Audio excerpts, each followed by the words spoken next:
여러분 안녕하세요, 모토란입니다.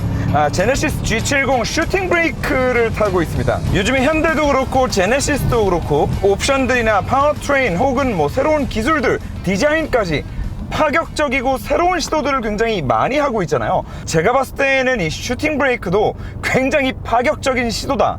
왜냐, 이 대한민국 시장 자체가 외건의 무덤이거든요.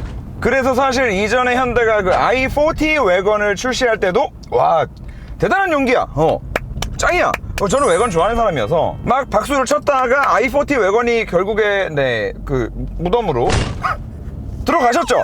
그러고 나서 이제 두 번 다시는 없을 줄 알았던 외건이 또 나와서 어쨌든 저로서는 너무나 반가운 차량입니다. 자, 그런데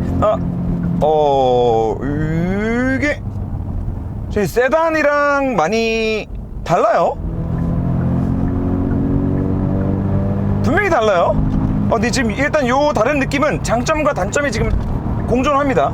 아무튼 뭐 이거 이따 말씀드리고, 우리가 쉽게 얘기해서 트렁크가 이렇게 절벽으로 생긴 차들, 이런 차들 중에서 좀 짤뚱한 애들은 해치백이라고 하고, 트렁크가 절벽이긴 한데 좀 길다 싶으면 외건이라고 하잖아요. 굉장히 지금 캐주얼하게 말씀을 드린 거기는 하지만 실제로도 해치백을 정의하는 거는 A, B, 끝에가 C필러로 끝나면 해치백, 그리고 외건 같은 경우에는 A, B, C, 그리고 C필러와 트렁크 공간 사이에 또 하나의 글라스가 들어가고 그 뒤에 이제 D 트림이 있으면 그게 외건, 이제 요렇게 명칭을 하는데, 지금 여기서 궁금한 건 그거야. 이 슈팅 브레이크는 뭐야? 결론부터 말씀드리면 슈팅 브레이크는 아직까지 정확한 정의가 없어요. 그리고 이 슈팅 브레이크라는 이름의 유래를 찾아본다 하더라도 그 슈팅은 그 건 슈팅의 그 슈팅이에요. 예전 말 타고 다니던 시절에, 뒤에 마차 끌고 다니던 시절에 사냥하는 사람들이 이제 마차에다가 총도 싣고 사냥 도구들을 싣고 다니는 용으로 썼던 그 마차를 슈팅 브레이크라고 했대요. 그리고 여기서 말하는 브레이크는 그 이제 마차 자체를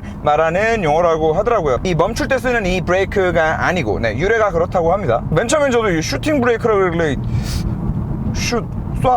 차를 쏘다가 브레이크를 밟는다? 뭔 미친 소리야 이거? 근데 뭐 그런 생각을 정말 잠깐 했었는데, 아무튼 유래는 그렇다라고 하고, 근데 문제는 이 유래만 들어보셔도 아시겠지만 근데 뭐 딱히 연관되는 게 없어요. 그래서 사실 브랜드마다 슈팅 브레이크라는 이름을 붙이는 차 디자인 카테고리도 조금씩은 다 달라요. 대표적으로는 포르쉐 타이칸 크로스 투리스모가 이제 슈팅 브레이크 계열에 속하고요. 그리고 뭐 페라리 FF, 또 뭐 페라리의 GTC4 루소, CRS도 슈팅 브레이크가 있었고, 걔는 아예 차 이름이 슈팅 브레이크였죠. 그리고 뭐 이 G70까지 슈팅 브레이크 계열에 이제 속하는 차들이 이제 여럿 있는데, 그래서 결과적으로 이 슈팅 브레이크라는 카테고리를 뭐라고 설명할 거야 라고 했을 때, 이제 보통 흔히들 많이 얘기하는 게, 이 외건의 실용성이 필요한데 난 거기서 더 스타일리시했으면 좋겠어. 나는 실용도 실용이지만 나는 더 날렵한 디자인을 원해, 나는 더 스타일리시한 디자인을 원해 라는 소비자들의 욕구를 충족시키기 위해서, 다시 말해서 실용성과 이 스타일리시한 디자인을 겸비한 그 중간 외건 하이브리드 모델이다, 디자인적으로 봤을 때. 뭐 그 정도로 설명을 와, 승차감이 정말 많이 다르구나. 자꾸 죄송합니다. 아무튼 슈팅 브레이크는 그런 카테고리다. 그래서 이 G70 같은 경우도 슈팅 브레이크이기 때문에 옆라인을 보시면 원래 전형적인 외건들은 대표적으로 뭐 볼보의 V90, V60 혹은 뭐 RS6 아반트 뭐 이런 차량들을 보면 루프라인이 끝까지 수평으로 쫙 뻗죠. 사실 또 그게 외건의 맛이고, 저는 또 그런 디자인을 굉장히 좋아하기는 하지만, 지금 이 G70 같은 경우에는 보시면 아시겠지만 뒤로 갈수록 싹 엉덩이가 떨어집니다. 그리고 테일게이트가 시작하는 라인도 전형적인 외건들보다는 조금 더 앞에서 곡선을 좀 살짝 그리면서 떨어지죠. 그래서 사실 저는 이게 자칫 잘못하면 이도 저도 아닌 디자인이 될 수 있기 때문에, 사실 이 G70 슈팅 브레이크 실물을 보기 전까지 좀 걱정을 했었어요.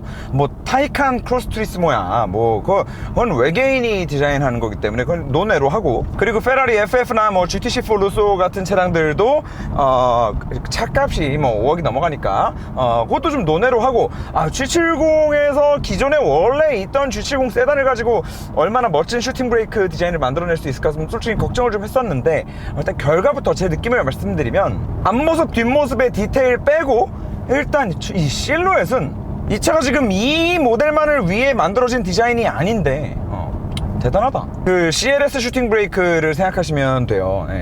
그거 정말 봐도 이상한 디자인 아닌가요? 진짜 봐도 개인적으로는 벤츠 디자인 흑역사 중에 거의 뭐 탑3 안에 드는 그런 디자인 아닐까라고 생각을 하는데, 너무나 다행히도 이 G70 같은 경우에는 옆에서 봤을 때 실루엣이 정말 딱 저처럼 그 외관 좋아하는 사람들의 그 취향을 충족시켜 주면서도 슈팅 브레이크니까 뒤가 싹 꺾여서 내려와야 되잖아요.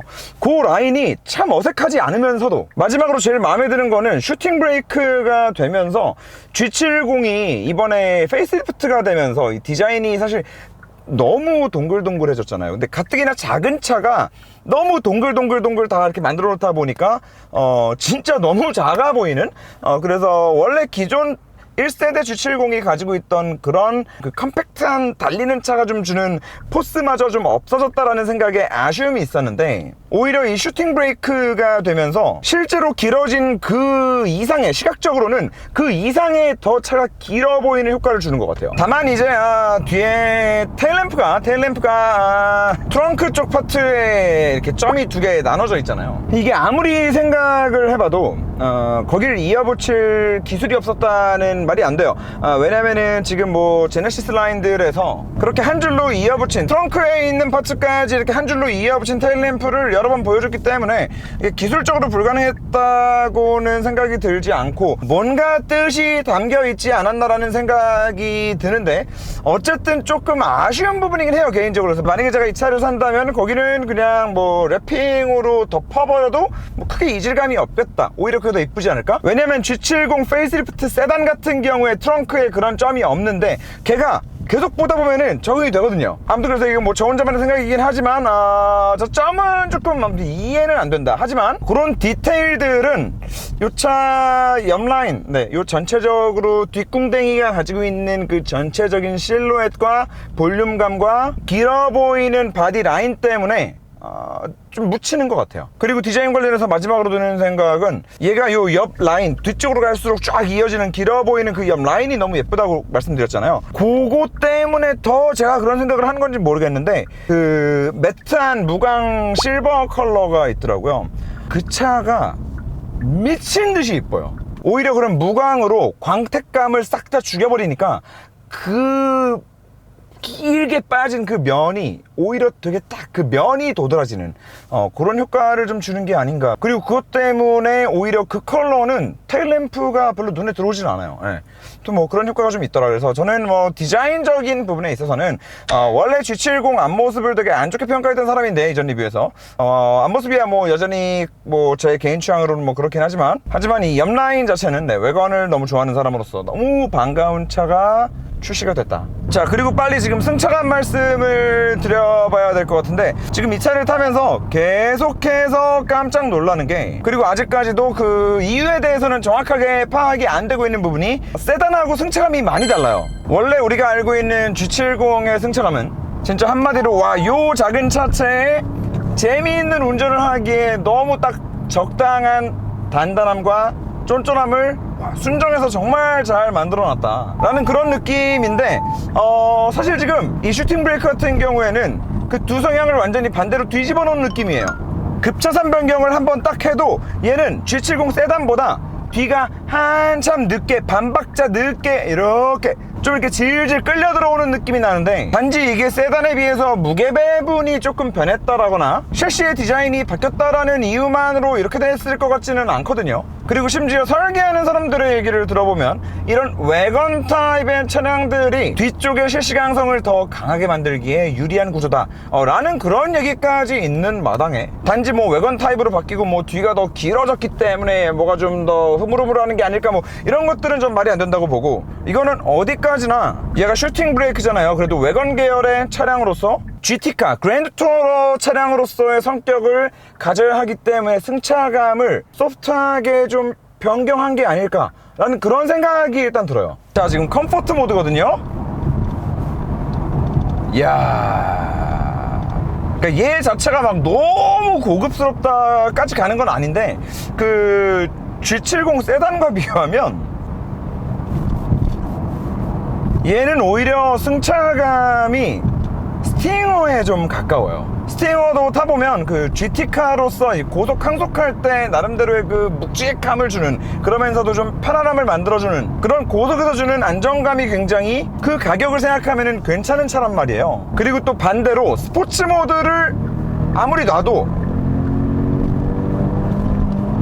고속에서 급차선 변경을 막 하고 다니기에는 뒷바퀴가 한 박자, 반 박자 늦게 따라 들어오는 것 때문에 세단에 비해서 분명하게 좀 부담감이 생긴 건 또 사실이에요. 하지만 뭐 디자인적인 요소나 세단보다 이제 트렁크가 훨씬 더 커졌기 때문에 이제 그런 실용성과 이제 맞바꾼 부분이라고 할 수 있을 것 같고, 자, 그리고 승차감 말씀을 좀 이어서 계속 드려보면 뭐야, 지금 스포츠 모드야. 자, 스포츠 모드인데도 방지턱을 넘을 때 느낌이 G70보다 소프트해요. 그리고 노멀 모드, 세단이랑은 정말 많이 달라요. 이거는 그냥 슈팅 브레이크 요 스타일을 맞춰서 따로 좀 많이 튜닝이 들어간 게 아닐까, 서스펜션이 좀 많이 바뀌지 않았을까 라는 그런 좀 추측을 드려보고, 그래서 결과적으로 지금 이 세팅이 좋은 세팅이냐 나쁜 세팅이냐, 이거는 사실 이제 이 차량을 소비하시는 분들이 이 차를 어떤 목적으로 어떻게 소비하시느냐, 어떻게 사용하시느냐에 따라서 많이 좀 달라질 부분이 아닌가라는 생각이 듭니다.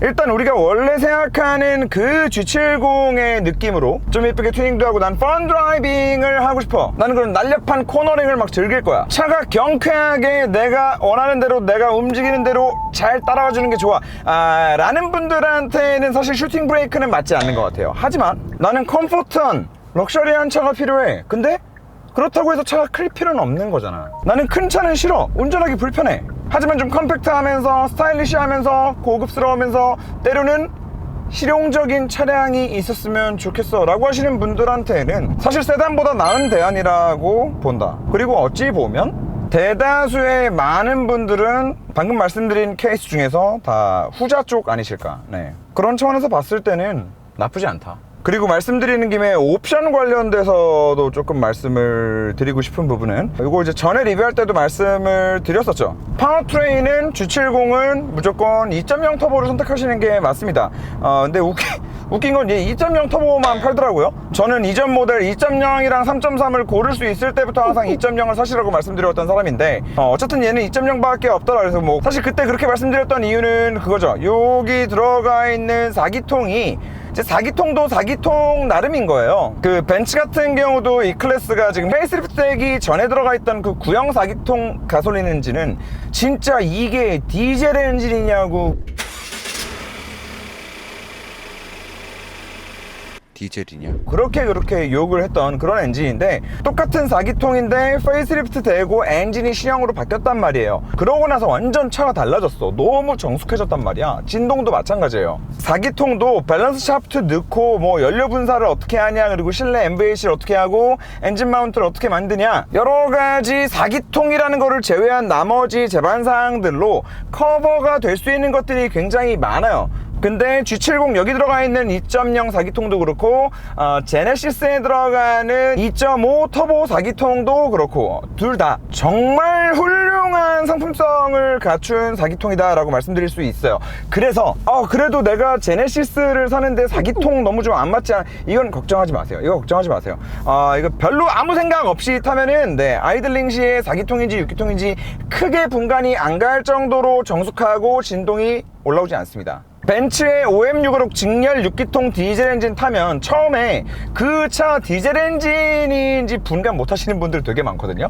이건 거의 뭐 그 급이어서 4기통은 걱정하지 않으셔도 될 것 같다라는 말씀을 드리고, 그 스포츠 패키지를 꼭 넣으셔라. 네, 그리고 4륜은 선택하지 말자. 아쉽게도 여전히 이 8단 미션은 실망스러워요. 그리고 운전을 해보면 해볼수록 이건 엔진의 잘못이 아니에요. 이거는 미션의 잘못이다. 그래서 요 미션 때문에 차가 좀 이제 악셀링을 하기에 좀 이제 답답하다는 느낌을 좀 받는다던가, 좀 멍 때리는 순간들이 있다거나, 미션이 아직도 좀 그런데 변속도 좀 느리고, 제가 체감하기로는 분명히 후륜 모델이 훨씬 더 나아요. 방금 말씀드린 이 답답한 포인트들이 4륜으로 가면 더 심해지는 느낌이 분명히 든단 말이죠. 거기에다가 마지막으로 추가적으로는 세단 모델과 마찬가지로 얘도 지금 4륜을 선택하는 순간 이제 스포츠 패키지에서 LSD가 빠져요. 이 LSD가 뭔지에 대해서는 네, 예전 G70 영상에 네, 잘 설명이 되어 있어서 거기 가서 한번 꼭 봐주시고, 자 일단 뭐 아까도 말씀드렸듯이 얘가 무슨 뭐 적극적인 코너링을 즐기고 뭐 하는 모델은 분명히 아닌 건 맞아요. 하지만 그럼에도 얘는 컴팩트한 차량이고 나름대로의 재미있게 운전할 수 있는 출력을 가지고 있는 차량이다 보니까 꼭 그런 숏 코너링을 즐기는 상황이 아니라 하다못해 고속도로 IC를 쫙 빠지고 나오면서도 악셀은 풀악셀로 고RPM을 쓰면서 지지고 앞으로 쭉 치고 나가는 그런 운전 재미 정도는 느낄 수 있는 차량이란 말이에요, 충분히. 그리고 사실 공도에서도 차 이제 없고 그럴 때는 이제 코너 한 번을 그냥 돌아도 마찬가지인 거고, 그런 이런저런 것들을 좀 조합했을 때 스포츠 패키지를 좀 꼭 넣으시고, 일단 뭐 외관 디자인도 그렇고 뭐 휠도 그렇고 뭐 저 까만색 캘리퍼 브em보 브레이크도 그렇고, 그리고 거기에 LSD까지 들어가기 때문에 기본적으로 이 8단 미션이 가지고 있는 단점을 좀 상쇄하기 위해서라도 4륜은 좀 빼시고 후륜 스포츠 패키지를 넣어서 차라리 뒤쪽에다 LSD까지 같이 딱 묶고 가면 그 LSD가 있는 게 또 이제 빗길, 눈길에서 안전운전에도 또 도움이 되거든요. 네, 종합적으로 네, 디자인도 그렇고 성능도 그렇고 네, 이 차량을 사면서 G70을 사면서 스포츠 패키지의 후륜 조합은 저는 필수라고 본다 라는 말씀을 좀 드리고 싶고, 그리고 제가 아까 또 몇 가지 옵션을 좀 정리를 해왔는데, 그렇게 하고 이제 스포츠 디자인 이제 나파가죽, 요거 나파가죽 퀼팅 시트랑 이제 스웨드 내장재 여기랑 여기 필러 트림들이랑 요거에서 120만 원인데도 요거 넣으시고, 마지막 이제 조금 이제 좀 짜증이 나는 게 그 라이프스타일 패키지라 그래가지고 헤드업 디스플레이랑 뭐 스마트폰 무선 충전, 디지털 키, 이 12.3인치 또 3D 클러스터랑 지능형 헤드램프, 뭐 통풍 시트, 열선 시트, 뭐 뒷좌석 열선 시트, 메모리 시트 이렇게 다 묶여 있는데, 솔직히 요거를 다 포기하고 원래는 컴포트 1이라 그래서 60만원짜리 앞좌석 통풍 시트랑 뒷좌석 열선 시트만 따로 딱 60만원에 넣는 옵션이 있어요. 그래서 요것만 딱 넣어가지고 방금 말씀드린 거랑 다 해서 기본 4,300에 스포츠 패키지 400, 그리고 스포츠 디자인 120, 그리고 컴포트 요거 통풍이랑 열선 60 하면은 4,800. 오우, 괜찮은데? 라고 요렇게까지만 딱 추천을 드리고 싶었는데, 이 문제는 라이프스타일 패키지에 다른 건 다 갖다 버리더라도 이 운전석 인텔리전트 시트가 이제 이 16방향, 16방향 이제 쿠션 익스텐션, 이거 허벅지 익스텐션하고 이것저것 지금 또 다 들어, 동승석 럼버 서포트, 이렇게 동승석 이 허리 지지대 이렇게 나오는 거 있죠. 그래도 제네시스잖아요. 나 진짜 정말 부탁 좀 할게요, 진짜 현대. 그래도 제네시스잖아요. 이거는 뭐 럭셔리 사치와 관련된 부분이 아니에요. 최소한의 동승자가 옆에 타고 이동을 하면서 내 허리를 편안하게 운전을 할 수 있냐 없냐에 대한 옵션인 거고, 이게 대단한 옵션이 아니란 말이에요, 절대로. 솔직히 뭐 이 운전석에 뭐 시트 허벅지 익스텐션 뭐 요런 거야 그래요. 뭐 옵션으로 뭐 뺄 수 있다고 쳐요. 그런데 동승석 럼버 서포트는 자꾸 여기저기 옵션에 묶지 않았으면 좋겠어요, 적어도 제네시스에 와서는. 아무튼 뭐 그래서 이게 참, 이게 옵션을 다 짜고 나서 보니까 결국에는 이 시트 때문에, 사실 이 시트는 요 볼스터, 네, 저는 이 볼스터가 전동 조절되는 시트를 또 이제 타고 다니면은 요게 또 되게 운전에 많은 도움이 되고 요것 때문에 또 많이 안락하다라고 느끼는 사람이거든요. 그러다 보니까 그냥 그 컴포트 1을 포기하고 그냥 저라면은 400을 더 써야 될 것 같아요. 뭐 그냥 위안 삼으면서 그래 이거 하면은 시트도 좋아지고 동승석 럼버 서포트도 생기면서 앞에 HUD도 생기고 뭐 여기 메모리 시트도 생기고 하니까 뭐 위안 삼자라고 하면서, 네, 저는 시트 때문에라도 라이프스타일 패키지를 넣어야 될 것 같다. 뭐 조금 아쉽긴 하지만 그러면 최종 가격이 이제 5,200만 원이 되겠죠. 그러면 결과적으로 5,200 주고 이 차를 살 만한 가치가 있냐 라고 했을 때 320i 투어링이 이제 제일 기본이 이제 5,700 뭐 5,900 뭐 그런데, 이거랑 비교하면 저는 네, 얘도 어차피 후륜이고 얘는 LSD 없고 뭐 통풍 없을 거고 시트 뭐 말해 뭐해 이거 뭐, 아무튼 뭐 그럴 테니까 AS부터 시작해가지고 모든 것들 다 여러가지 종합적으로 고민해서 생각을 해본다라고 하면 320i 기본 투어링에 비교해서 뭐 가격을 떠나서 생각을 한다 하더라도 경쟁력 있는 차량 아닐까라는 뭐 그런 생각이 듭니다. 여전히 아쉬운 거는 근데 이제 앞모습 너무 귀여워. 이전 G70이 너무 예뻤어 저는. 자, 오늘 또 이제 외관을 좋아하는 사람으로서 국산차에 새롭게 라인업으로 추가된 외관 차량 리뷰를 좀 해봤는데, 제가 RS6 그 똥차 가지고 있잖아요. 그 똥차도 원래 그 C5 RS6 아반트 모델을 찾다 없어가지고 아쉬운 마음에 세단을 샀던 거예요. 그리고 타이칸 그렇게 맨날 좋다고 노래를 부르더니 결국에 이번에 타이칸도 크로스 투리스모 샀죠. 그래서 뭐 그만큼 외관을 정말 진심으로 저는 좋아하는 사람인데, 그런 관점에서 이 슈팅 브레이크는 어떤가 뭐 가감없이 말씀을 드렸으니까 구매하실 분들 참고가 되셨으면 좋겠습니다. 오늘도 시청해 주셔서 대단히 감사드립니다. 안녕.